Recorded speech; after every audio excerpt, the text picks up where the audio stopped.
So welcome everybody, welcome to Chapter 9, putting all markets together from the short to the medium run. So in this chapter it is the case that we would like to put different pieces together. So on the one hand side it will be the goods market and the goods market equilibrium condition. So once more the IS curve will play a role. Then the LM curve, the money market equilibrium, will play a role, and also the Phillips curve will play a role in this model. So we use information which we gained in Chapter 8, the Phillips curve relationship, and incorporate that information in our macroeconomic model. In the end, we would like to work with the following relationship. So in the upper part of the diagram, you can see the IS and the LM curve. We want to work in a diagram where the real interest rate is on the vertical axis of this diagram and the GDP level on the horizontal axis. The IS curve is downward sloping and the LM curve is a horizontal line. This does not imply that we are in the liquidity trap, but it just implies that we are working with the Blanchard version, and hence this horizontal line indicates the interest rate line, and it indicates that it is assumed that the central bank has a target with respect to the interest rate and is adjusting money supply in a way so that in the end the interest rate is constant. In the lower part of the diagram, we want to work in a diagram where we have the change of the inflation rate on the vertical axis, and on the horizontal axis there is also the GDP level. So the two diagrams are connected via the horizontal axis because in the upper part of the diagram there is a GDP level on the horizontal axis, and also in the lower part of the diagram there is also the GDP level on the horizontal axis, and this connects the upper part and the lower part. So in this diagram we can explain changes of the inflation rate, because in case that something happens in the upper part of the diagram, it will also be reflected in the lower part, and hence we can explain changes of the exchange rate. But in the first step, it is the case that we have to once more think about the slopes of these curves. Especially, we have to think about the slope of the Phillips curve relationship, because it looks a little bit odd that the Phillips curve relationship is upward sloping, because we were always thinking about a downward sloping Phillips curve relationship. But we should also consider that we are working here in a diagram where we have the change of the inflation rate on the vertical axis, and we don't have the unemployment rate on the horizontal axis. It is the GDP level which we have on the horizontal axis, and therefore we have to do some modifications in order to derive the slope of the Phillips curve.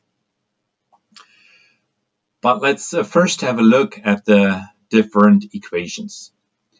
So the first equation is the goods market equilibrium condition. On the left-hand side is goods supply and right-hand side is goods demand. We once more assume that goods demand depends on consumption, and here consumption especially depends on disposable income. Then the investment function depends on the GDP level, so investment depends on income, and then investment also depends on the real interest rate plus the risk premium. So we are really putting all the different bricks together. So for example, in Chapter 6 we learned about the risk premium, and now we are including this element in the IS relationship. The last element once more is government spending. Then we work with the idea that the central bank targets the real interest rate. So R is equal to R bar. The central bank fixes the real interest rate. And then we have a Phillips curve relationship with an unemployment gap. So on the left-hand side, you can see once more the difference between the realized inflation rate and the expected inflation rate. And on the right-hand side, you can see the unemployment gap in brackets. One problem right now is that this Phillips curve does not depend on the GDP level, and hence we are not able to derive the slope of this Phillips curve in this diagram we want to work with, and therefore we have to modify equation 3 a little bit. What really helps is to come up with a numerical example. We want to find out what is the relationship between the change in the inflation rate and the GDP level. So let's assume in this numerical example that the unemployment rate is equal to 15% and the labor force has a size of L equal to 100 people. I want to know how many people are working and how many goods can be produced. From the unemployment rate, one can infer the employment rate. So when we know that the unemployment rate is equal to 15%, then we know that the employment rate is equal to 85%. When we also know the labor force, like the number of people which are in the labor force, then we can compute the number of people which are employed. So the number of people which are employed N is equal to the labor force times the employment rate. So 100 times 0.85 gives us 85. 85 people are working. Now we are using this kind of information in our production function. The production function is given by the relationship Y is equal to N. So each worker can produce one product. As a consequence, we know that 85 goods can be produced. So this will help us to derive a relationship between the change of the inflation rate and the GDP level. But when we look more formally to the relationship which we get to know in this numerical example, we can conclude that the number of products which are produced, Y, depends on the labor force and the employment rate. And this information will be used to derive this relationship. So in case that the unemployment rate reaches the natural level, it will be the case that also the employment rate will be at the natural level. So 1 minus UN can be interpreted as the natural employment rate in equilibrium. When we multiply through by the labor force, we get the natural level of output. When we take the difference between these two equations, then we have Y minus YN on the left-hand side. And on the right-hand side, we have from equation 4, L times 1 minus U. And then minus the right-hand side of equation 5 minus L times, in brackets, 1 minus UN. So therefore, when we get rid of the brackets, we get L times 1 minus U times L. L minus L U. And then minus L plus L times UN. Minus L plus L times UN. Then you can see here a positive L and a negative L. So these terms will cancel out. And in the next step, we put minus L out of brackets. So we have a minus L here. We put this minus L out of brackets. We have a positive L here. When we put this positive L out of brackets, then we get in brackets U minus UN. So in equation 7, we have a relationship between the output gap on the left-hand side and the unemployment gap on the right-hand side of this equation. Let's proceed. So once more, we have the output gap on the left-hand side, so the difference between the realized output and the natural rate of output, and this is related to the difference between the realized unemployment rate and the natural level of unemployment. When we solve this relationship for the unemployment gap, we get to equation 8.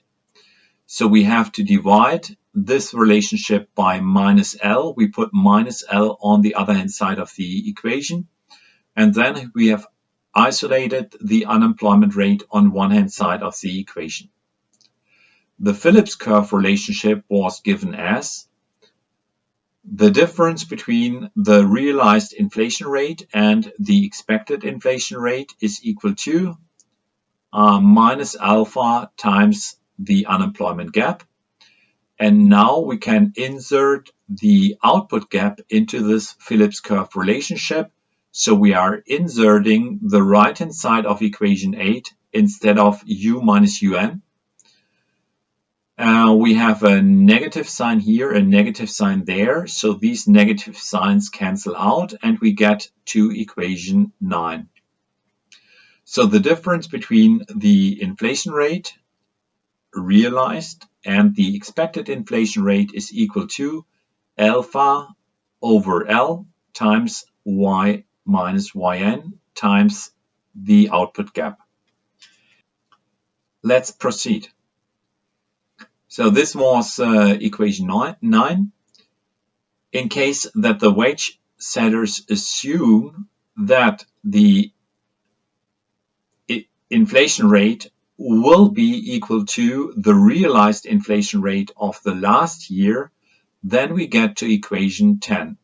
So when we insert the inflation rate of the last year instead of this inflation expectations, then we get to equation 10. Let's once more get rid of this bracket here.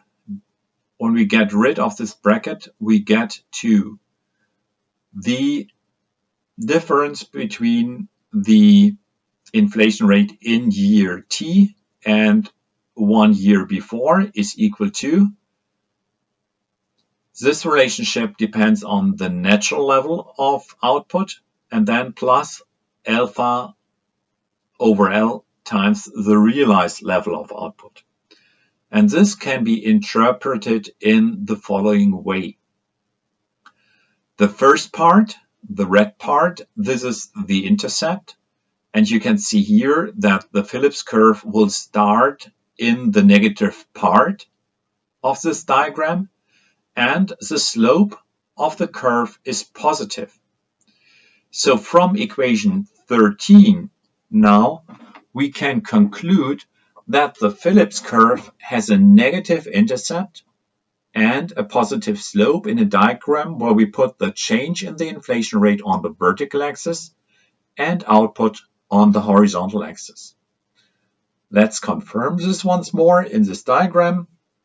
Yes, the Phillips curve has a positive slope, and also it starts here in the negative part of the diagram. So the intersection with the vertical axis will occur in the negative part of the diagram. And hence, we were able to derive how the slope of the Phillips curve looks like. So this took us a while to confirm this relationship, but now we know that there is a positive relationship between the change in the inflation rate and the GDP level. When it comes to this model class, I once more want to emphasize a very important thing. You are familiar with the stylized business cycle without growth. So here we have a stylized business cycle, and the business cycle is developing around the level of 100. Sometimes the economy is in a boom, and sometimes the economy is in a recession. So the economy is developing around the value of 100, so the level of 100 can be regarded as the natural level of output. In our model, we are always starting in a situation where the economy has reached the natural level of output. This implies that also the realized unemployment rate is equal to the natural rate, and hence we are not in a Keynesian depression. So this model we are looking at is not a Keynesian model. In a Keynesian model, we would always assume that the cyclical component of the unemployment rate is pretty high. The unemployment rate is pretty high. So like we have a 25% unemployment rate, the workers are knocking on the door of the companies and they want to work. This is not the case in the model we are looking at. The economy we are looking at is in a normal stage of the business cycle, is at the value of 100. This is very important that you understand this basic assumption. Now that we have rolled out this model, I would like to talk about the dynamics and the medium run equilibrium. So we once more start in this equilibrium A. The real interest rate is equal to RA. We have reached the natural level of output. And also in the lower part of the diagram, you can see here that the realized inflation rate is equal to the inflation rate of the previous period, so that the inflation rate is not increasing and not decreasing. The inflation rate is not changing anymore. Now, we would like to analyze what happens if a positive demand shock hits this economy. So we'll assume that the autonomous component of consumption increases, and this shifts the IS curve to the right. We end up in a new short-term equilibrium in point B, where the real interest rate is the same as in the previous scenario, but you can see here that the GDP level increased. So we also have to incorporate this information in the lower part of the diagram. The GDP level is in the short run on the level YB, and you can see here that the difference between the inflation rate and the inflation rate of the previous year is positive. So the economy ends up in a boom, and the inflation rate is picking up. So the inflation rate is increasing over time. I think all these findings are summarized on the next slide. So it is the case that the economy is in a boom. YB is larger than YA. Employment is above the natural level. The employment in B is larger than the employment in A. The unemployment rate is below the natural rate. So the realized unemployment rate in B is below the natural rate, and hence inflation is increasing over time. But this will also occur in the next periods. So now we are looking at the relationship in period T and the previous period. But also in T plus 1, the inflation rate will be larger in T. And the inflation rate in T plus 2 will be larger than the inflation rate in T plus 1. So it seems to be the case that here the economy has a problem with respect to price stability. The inflation rate is picking up, increasing, and in the end, the inflation rate will be pretty high. The textbook argues as follows, that at some point in time, the central bank has to react and increases the real interest rate, and this will lead to an upward shift of the LM curve. Let's also incorporate that in the diagram. So we start now in scenario B. The central bank increases the real interest rate to the level RC. And then you can see here that the GDP level will decrease to the level YC again. And in the lower part of the diagram, it is the case that the inflation rate does not change anymore. The inflation rate is constant. Scenario C is a new medium-run equilibrium. One question could be, how large is the inflation rate in scenario C? And we cannot answer this question. We don't know, because it really depends at what point in time the central bank increases the real interest rate. So we have pointed that out already on slide number 15, that the inflation rate is picking up over time, and hence it really depends whether the central bank reacts in the year t+1 or in the year t+2 or in the year t+3. We don't know how large the inflation rate in scenario C is. The only thing we know is that in scenario C, the inflation rate does not change anymore. But what we also know is that the realized inflation rate in scenario C is larger than the realized inflation rate in scenario A. So the inflation rate was increasing during the whole time period, where the GDP level was higher than the natural level of GDP. Inflation rate was increasing, so that in scenario C, the realized inflation rate will be higher than the realized inflation rate in scenario A. So it is only the case that the central bank was able to stop inflation from picking up. It's not the case that the inflation rate in scenario C is on the same level as in the initial equilibrium in A. In the textbook, you can also find a slightly different version of this model. Please have a look on page number 179, The Role of Expectations Revisited. It is the case that we can also model the expectation building process differently. Like in the previous model, we assumed that the wage setters build expectations in the way that they are looking at what was the inflation rate in the previous year, and then they build their expectations accordingly. But what if the wage setters assume that the expected inflation rate will be equal to maybe the average inflation rate of the last few years and not just the last year? What happens if the inflation expectations remained anchored?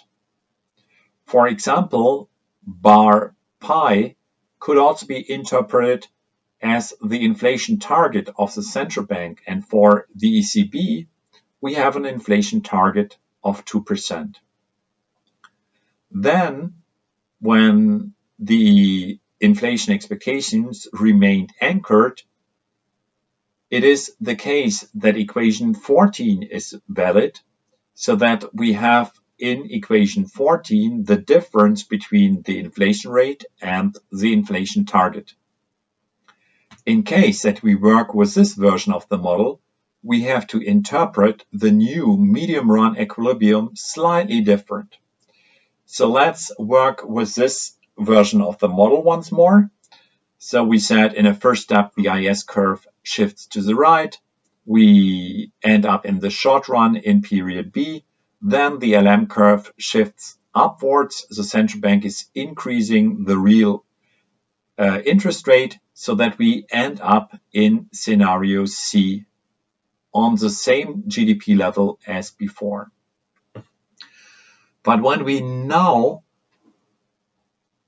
do not put the change in the inflation rate on the vertical axis, but we put the difference between the realized inflation rate and the inflation target on the vertical axis, then it is the case that the inflation level in scenario C is equal to the inflation level in scenario A.